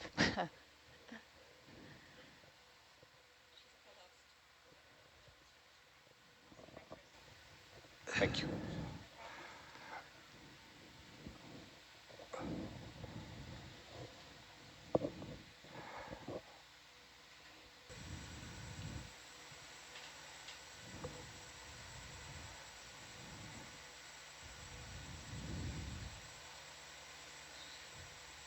So as we're moving up, at what point will we start to see maybe some fishes and we have a viewer asking at what point, will we start seeing some other marine life other than corals? In general, there's fishes in marine life at every depth. Just interestingly, most of what we've seen has been corals and sponges, right?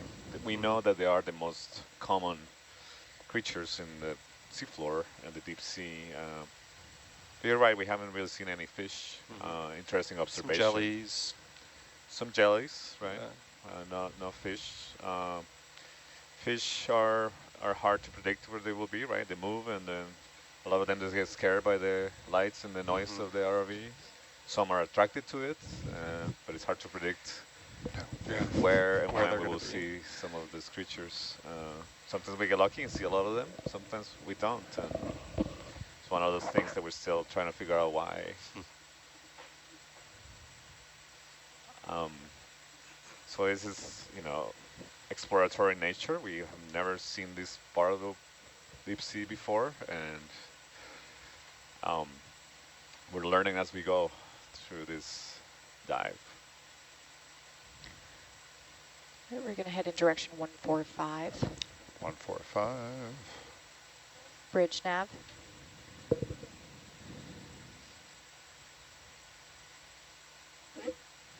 We step at 50 meters, bearing 145.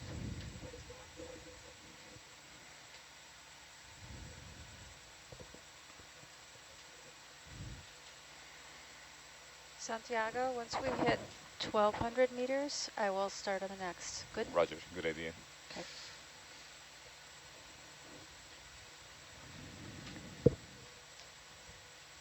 What's also interesting, we're climbing along a ridge, and I've seen situations where you get just on the left side of the ridge and there's nothing, and then you go on the right and there's a whole bunch, just a few meters away.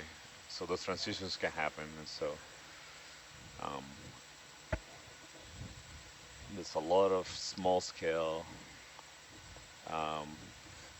characteristics that may or may not be suitable for animals, and it's interesting. Hard to predict too, because usually, or in many instances, that's associated with currents, but we don't really know what the currents are here. We see what we observe with the ROV. You said pump 4, Annette? Okay, pump. Excellent, excellent. So we're starting our next in situ eDNA collection. So we're collecting multiple samples as we change depth. So we started the dive at around 1,500 meters. Now we're at 1,200 meters and continued our ascent along this ridge. And real quick, which pump was it again? 4. 4. Thank you.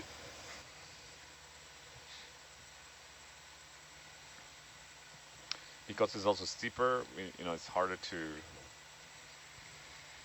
stay close to the seafloor, because it's more like in front of you rather than underneath you.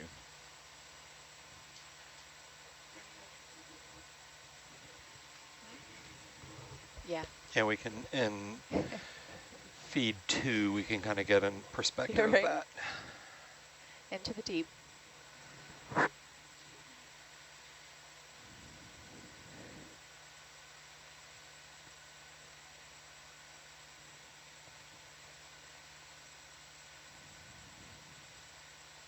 It also makes it a difficult place for collections when it's too steep.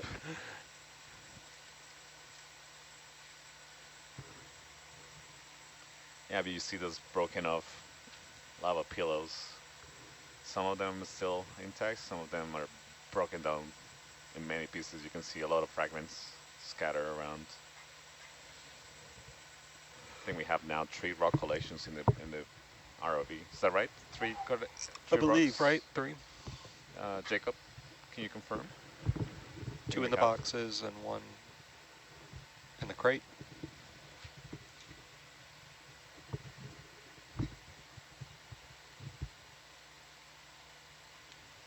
I think we have 4 rocks. 4 rocks? Yep. Right. So we have 4. Yep.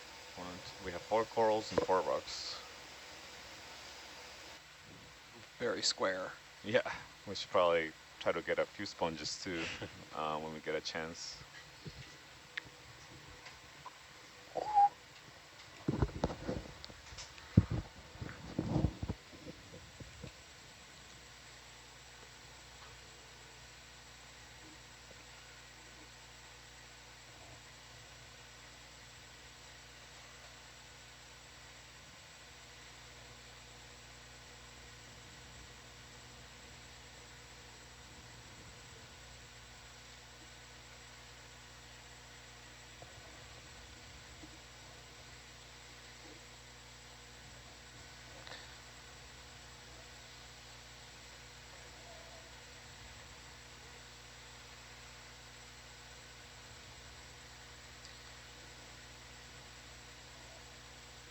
That's a lot of rocks. It's like a bunch of tiny little mountains.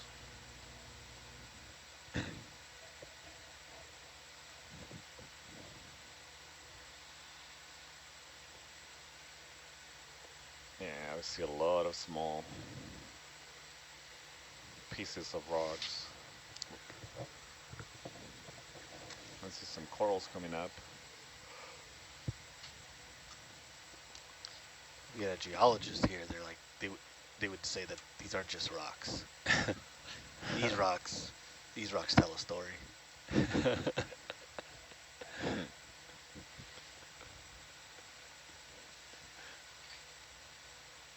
So those yellow corals look like what we just collected, possibly. Maybe it would be worth. Can you get a zoom on one of them, Tito? Please? I'm sorry, what was it? Can you please take get a closer look at one of those yellow corals? I believe. So the line of them up there, or Yeah. sure. Yep. Any Got of them. kind of Want to close see what they are. Maybe How what we much just further collected. is the ship going? 20 meters. Yeah, you got plenty of. You're like way ahead. Yep. You only issues. Yeah, you we might see a be much little higher off to the abundance side, of but you should be good. corals here.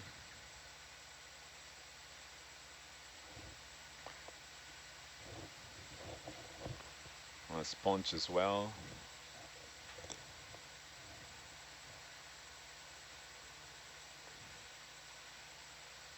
Oh wow, that's nice. Oh, look at the little sponge. Little sponge. Look at. Oh, that's coral. Oh wow. My glasses are dirty. And Janie, you want to do some pushing?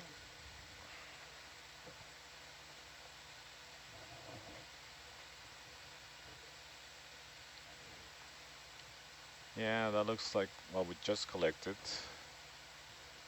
Oh, there's another kind of coral. It's a golden coral, maybe Chrysogorgia. Right there. Yeah, interesting. Very neat.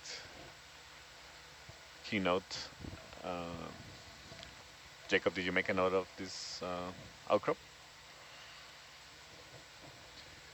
Just that there's a higher abundance of corals here. They look like the one we just sampled, that we call it enallopsammia. And there's a chrysogorgia, so like this, you have this guide here, chrysogorgidae. That's what that bushy, that looks like a bottle brush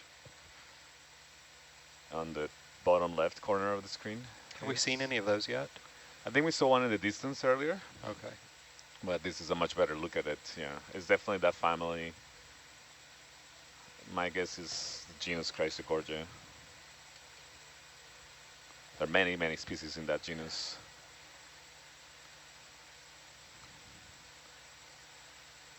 But those are also not easy to collect, given that we can't cut them. And that one looks decent size. Well, thank you for that look, pilot. I think we can continue our move. Copy that.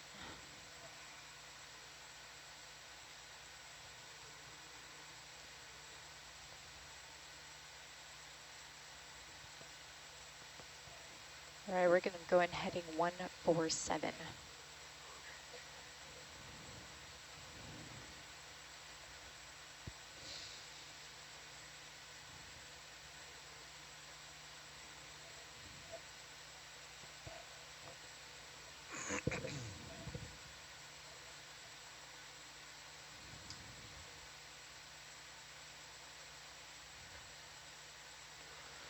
There's a round thing over here that Bridge nav. I would like to take a look at, please, if possible. It may be just one of those same You want to go ahead and Chrysogorgias. push, Jenna? I'll try and fly it right in. Yeah, it looks like another Chrysogorgia. Just looking at it from the top.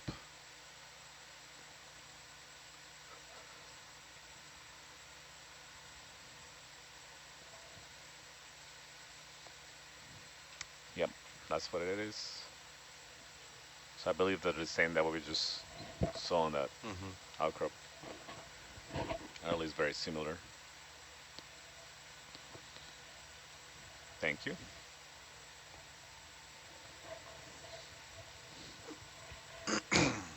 Bridge, nav. We step at 50 meters at 147.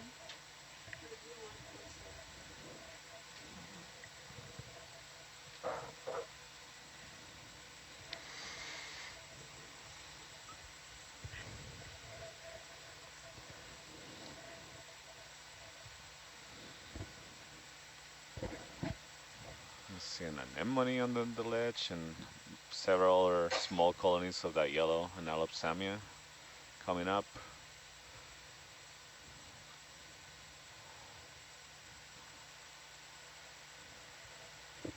Shrimp.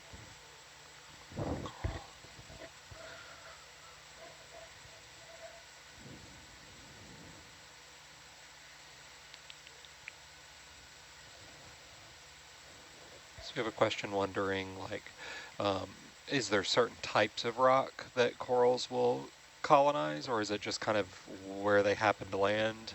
Is there any sort of They are difference there? picky, yeah. They in tropical regions where the water at the surface is not as productive as in more higher latitude places, like the North Pacific or the North Atlantic, we tend to see corals preferentially growing on volcanic rocks that have that encrusting material, or pressure rocks. And those are a little more porous? Actually, you know, that's compared to carbonates, right, that make up those shells that are actually old, the remains of old animals that accumulate over time.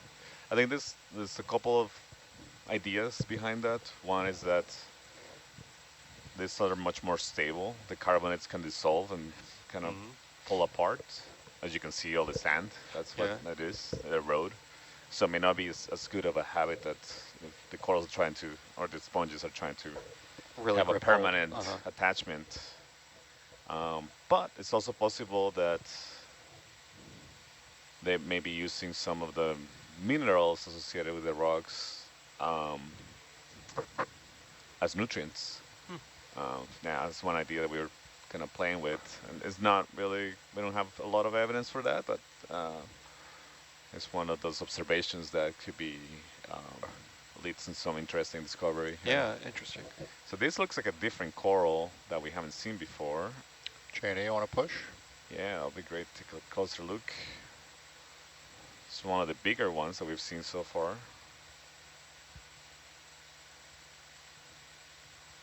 Beautiful. Yeah. So from, is that full zoom? Oh, okay. That looks like a bamboo coral. Yeah, it is a bamboo coral. You can see has dark bands on the branches. These are nodes that are made of protein. And then the white part of the skeleton is made of calcium carbonate. So, and has tissue, looks pink. Were there some picnogonids there? Those are squat lobsters. Oh, squat yeah. lobsters. Squat lobster. Yeah. How did you feel for